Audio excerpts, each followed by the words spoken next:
What is up, fam? Bienvenidos a un día más leyendo la Biblia en todo un año, donde estamos hablando de contexto, hablando de referencias y de verdades que, hey, no solamente van a ser prácticas, sino van a ser aplicables en tu día a día.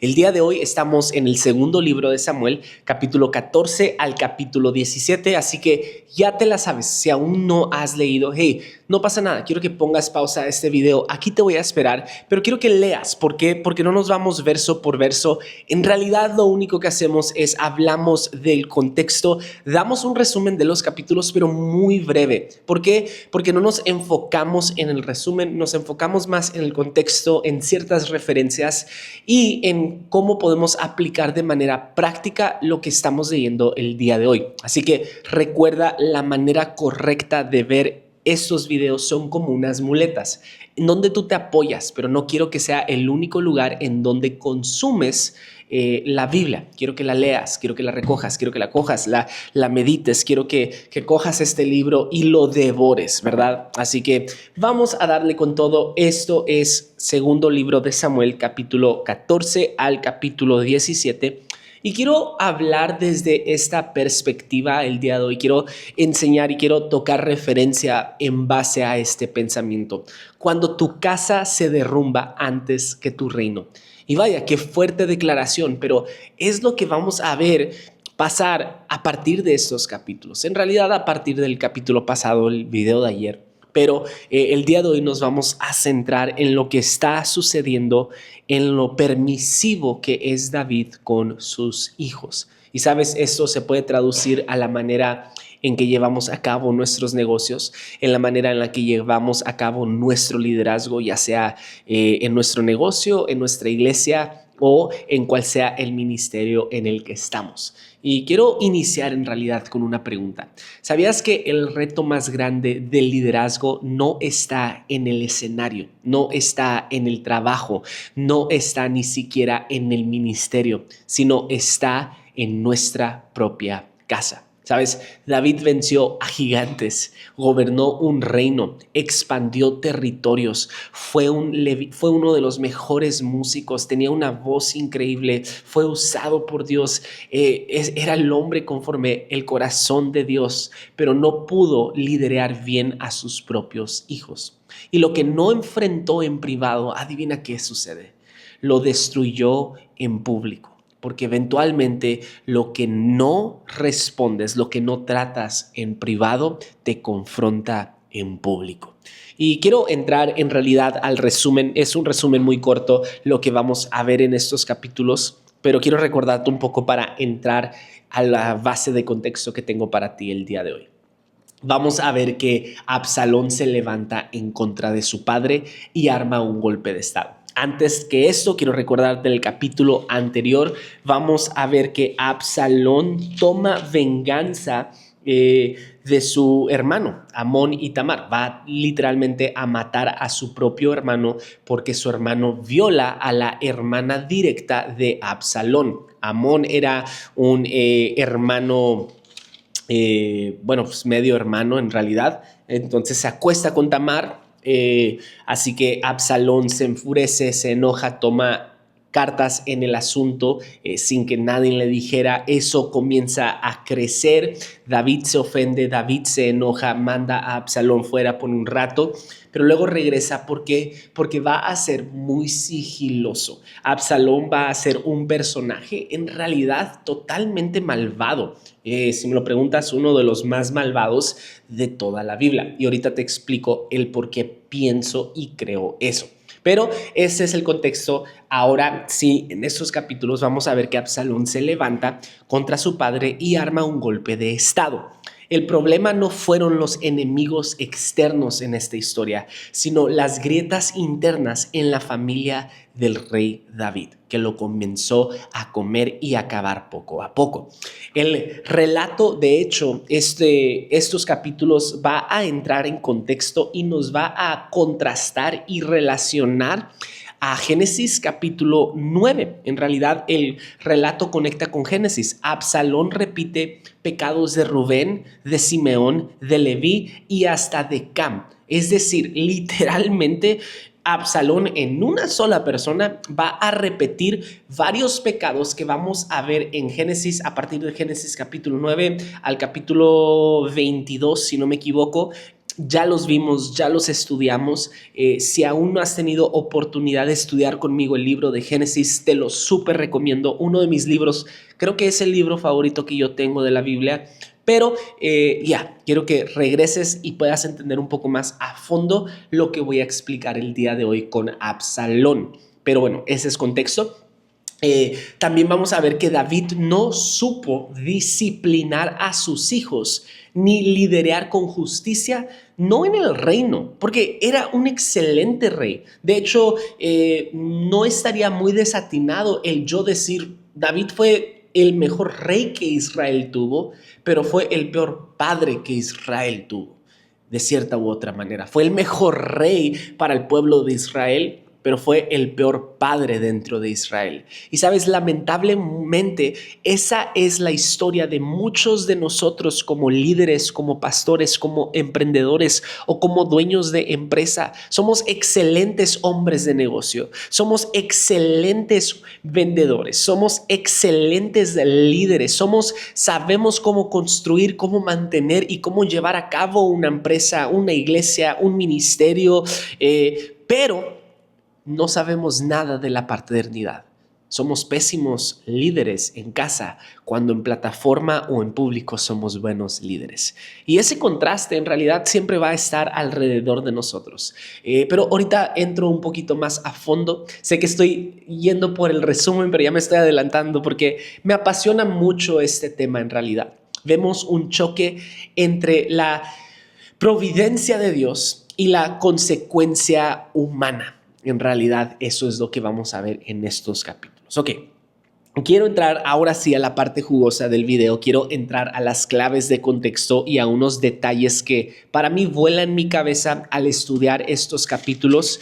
Pero, número uno, de lo privado a lo público. Todo inicia con el silencio de David frente al abuso de Tamar. En realidad, dejemos a un lado la caída de David que tuvo con Betsabé. Dejemos eso a un lado. Eso fue el pecado moral de David, digámoslo de esa manera. Esa fue la caída de David. Pero no solo eso, sino a la par fue permisivo con sus hijos.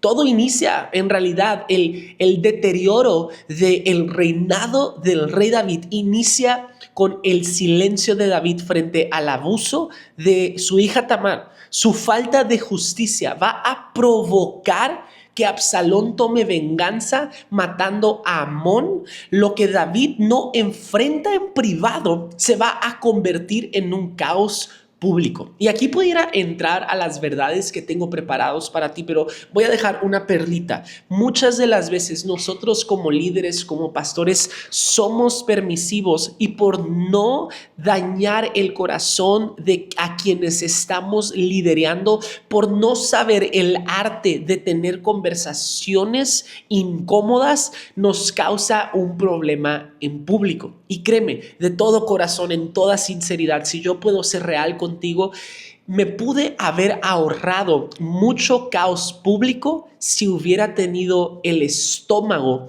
para tener las conversaciones difíciles, para confrontar con amor. Ojo, con amor. No se trata de apuntar el dedo, no se trata de condenar, no se trata de señalar, pero sí de confrontar y preguntar de dónde viene este espíritu que estás mostrando. Pero muchas de las veces como líderes no tenemos el estómago suficiente para confrontar a aquellas personas que se supone que están más cercanas a nosotros. Pero somos muy buenos para venir y para matar y para cortar la cabeza del hombre que nos viene a decir, hey, vi y maté al rey Saúl. Y David, por su clave de honor, dijo, ¿cómo es posible? Pero ojo, es este contraste que vamos a ver. Fue muy bueno deteniendo, parando los problemas de fuera, pero era muy malo parando los problemas por dentro. Y eso es algo que quiero que tengas en mente mientras estudiamos estos capítulos. Ok. Contexto número 2, vamos a ver el eco de Génesis. En realidad no hay otra manera de mostrarlo. Absalón no aparece como un villano aislado. La Biblia no retrata dentro de una línea de patrones antiguos. Ojo, la línea lo va a retratar, dentro de una línea de patrones antiguos. Porque si algo podemos saber de la Biblia es que es cíclica de alguna u otra manera. Y esto nos pasa en realidad a nuestras vidas. Dios es un Dios de patrones. No lo podemos ignorar. ¿Y cómo sabes esto, Josh? Porque Dios no te va a dar otra prueba hasta que puedas superar la prueba con la que batallabas anteriormente. Esto lo vemos en nuestro liderazgo, lo vemos en nuestra paternidad, lo vemos en nuestra hombría, lo vemos en sea lo que sea con lo que estamos batallando. Sé que no le estoy hablando solamente a hombres, pero inserta ahí tu género. ¿Ok? Pero vamos a ver ecos del Génesis. Absalón no aparece como un villano aislado. Lo tenebroso, lo loco es que la Biblia lo retrata dentro de una línea de patrones antiguos, como Rubén, que tomó la concubina de su padre, como Simeón y Leví, que se vengaron de su hermana, quienes el pueblo opresor violaron, ¿verdad? Y vamos a ver cómo les pide prácticamente perdón. Les va a decir, circuncísense, perdón. Y con eso tenemos, pero los engañan Leví y Simeón, y cuando estaban muy débiles para defenderse, ¿qué es lo que hacen? Causan una masacre, se vengaron por su hermana.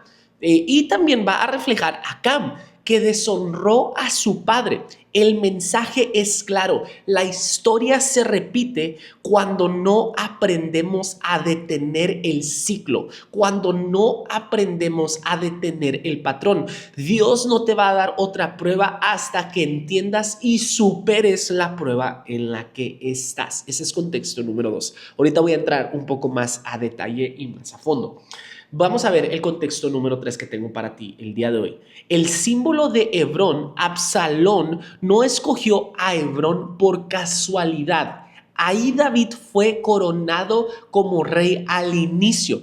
Es una estrategia y es una declaración realidad pública. Lo que fue tuyo ahora es mío. Es prácticamente lo que Absalón entre líneas nos está diciendo. O bueno, en este caso le está diciendo a su padre el rey, hey, lo que era tuyo ahora es mío. ¿Por qué? Porque recuerda, en el capítulo 15 vamos a ver que Absalón comienza a conspirar en contra de su propio padre. ¿Cómo? Siendo muy sigiloso. ¿Cómo? Siendo muy convincente. ¿Cómo? Mostrando una cara hipócrita en realidad, mostrándose como un hombre sabio, mostrándose como un hombre hábil, yendo en contra y dándole el favor de lo contrario del rey.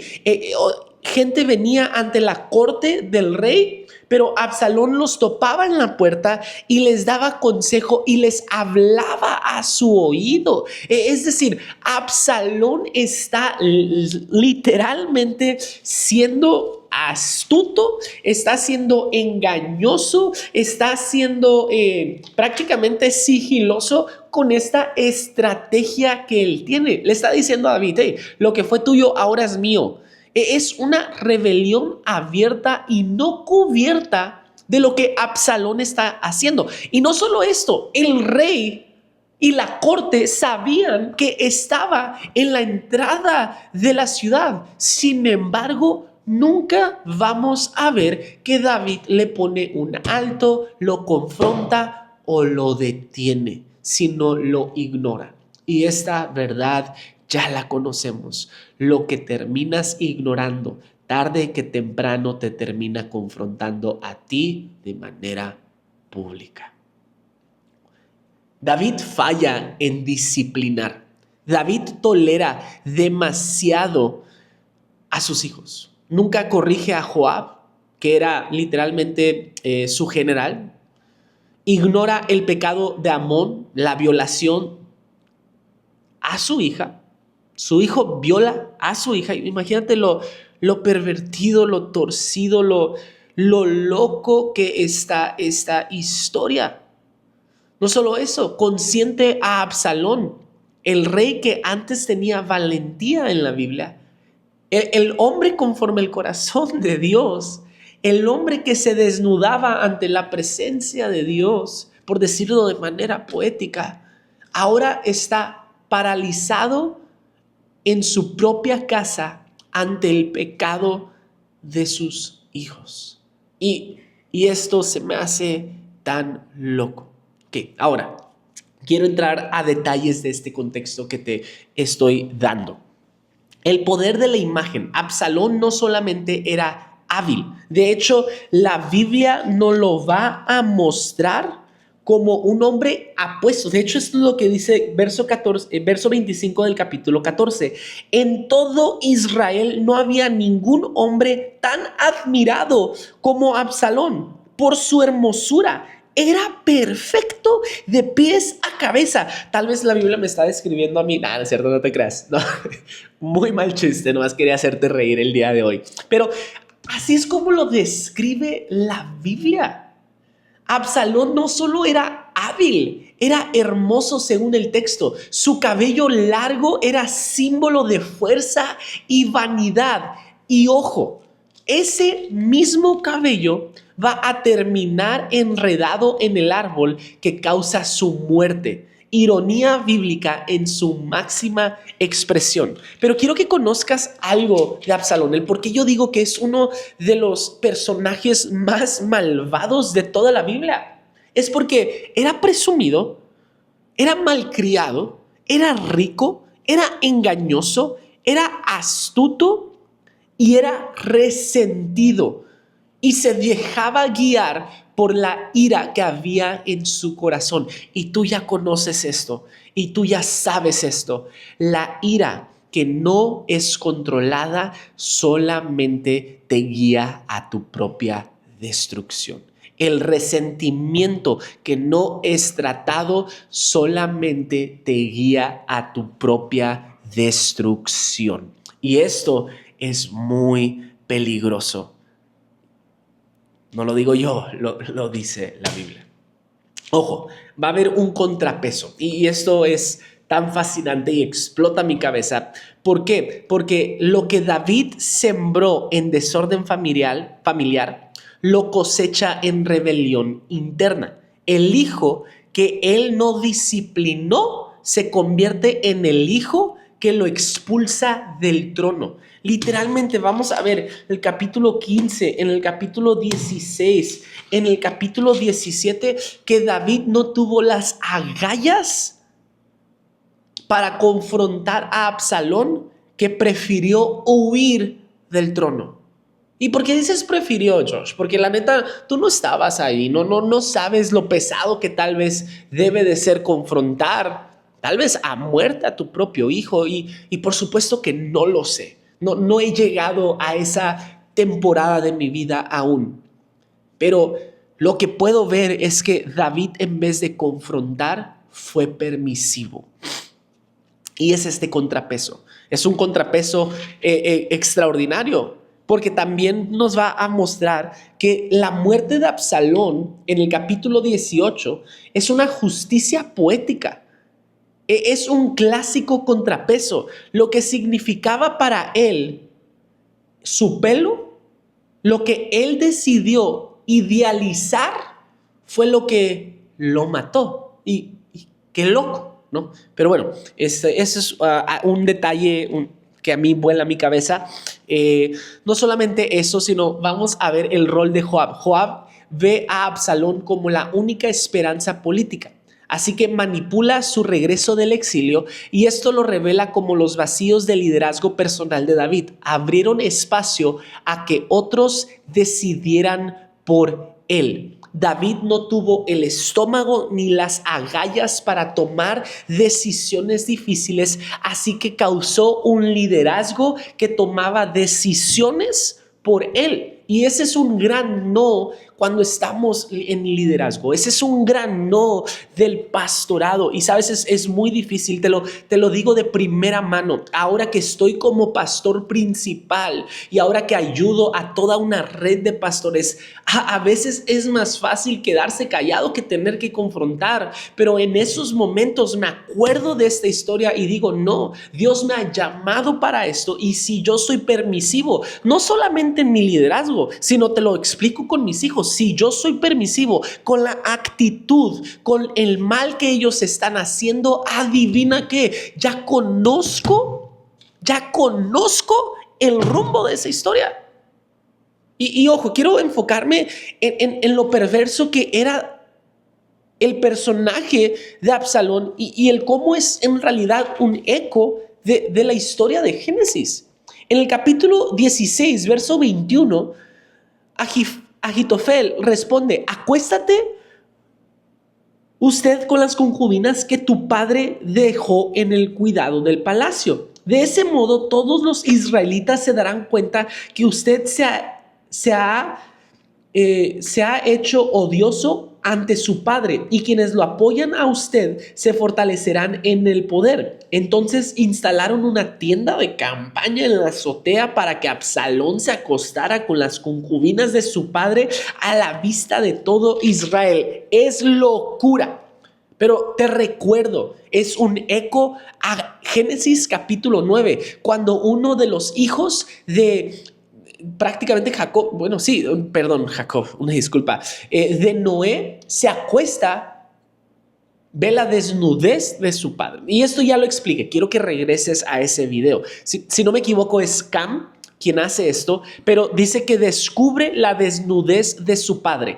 Hay en realidad tres teorías sobre esto que son aceptadas académicamente. Una, que lo castró. Dos, que se acostó con su mamá, con la esposa de Noé, o que penetró a Noé.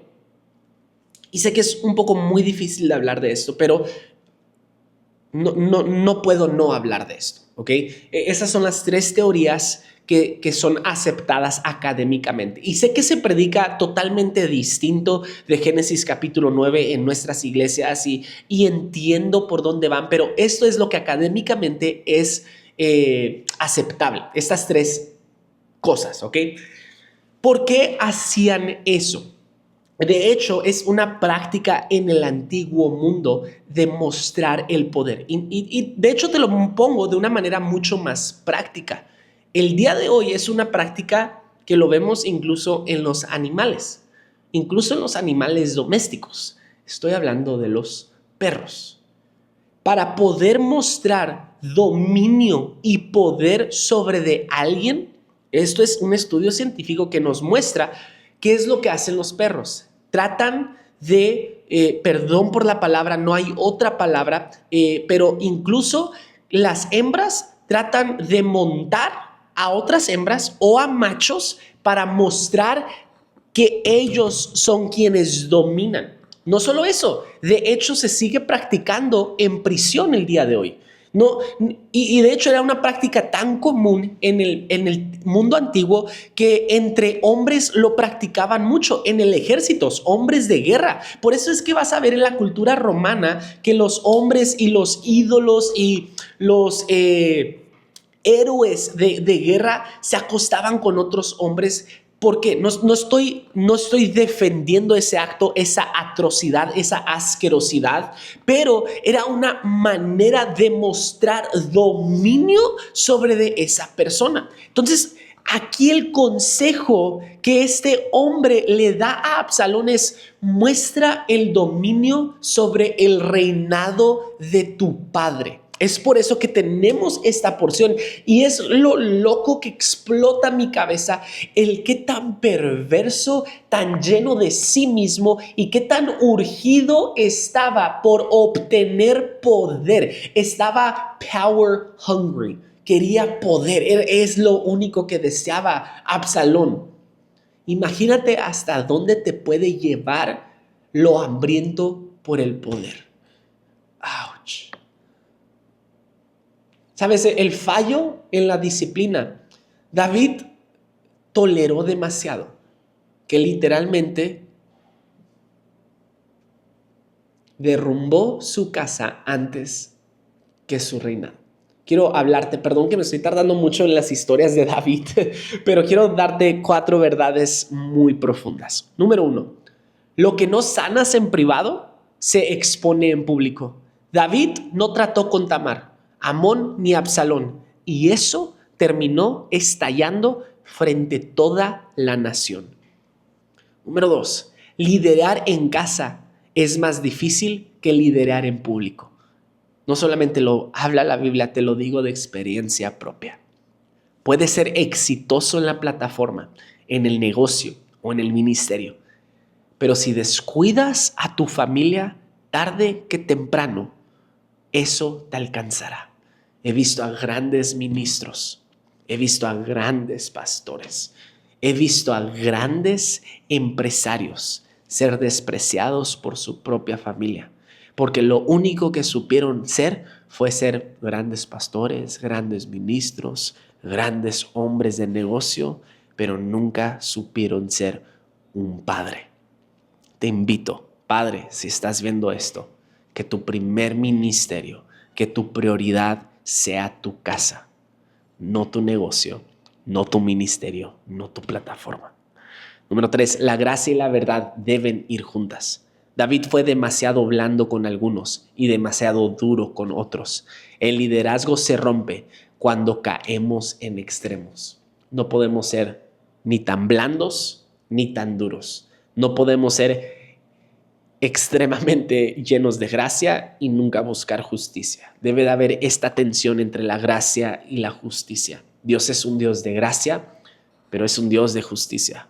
No solamente es un Dios de gracia y no solamente es un Dios de justicia. Es un Dios de gracia y de justicia. Número 4 y último, el peso de tu carácter sostiene más que tu talento. La belleza, el carisma y la inteligencia de Absalón lo llevaron lejos, pero su carácter vacío lo destruyó. ¿Sabes? David pudo derrotar a gigantes, pero no pudo enfrentar a los monstruos en su propia casa. Y esa es la gran lección el día de hoy. El liderazgo real comienza en lo privado, en cómo amas, en cómo corriges, en cómo perdonas y cómo guías a los más cercanos. No importa qué tan grande sea tu llamado, si no lo vives primero en tu casa, todo lo demás se derrumbará. Hey, espero que estos videos te estén siendo de bendición. Espero que te estén gustando. Si sí, ayúdame, déjame un comentario. Sé que no alcanzo a devorar, a escudriñar cada verso. Y es por eso que siempre te invito, lee antes de ver los videos. Porque tal vez yo me salte una cosa por enfocarme en otra, pero tal vez Dios te hable en otra parte de estos capítulos. Hey, Dios te bendiga. Gracias por ver estos videos. Dale like, comparte, suscríbete a este canal, que este año es el año que tú y yo terminamos de leer la Biblia completa. Bendiciones.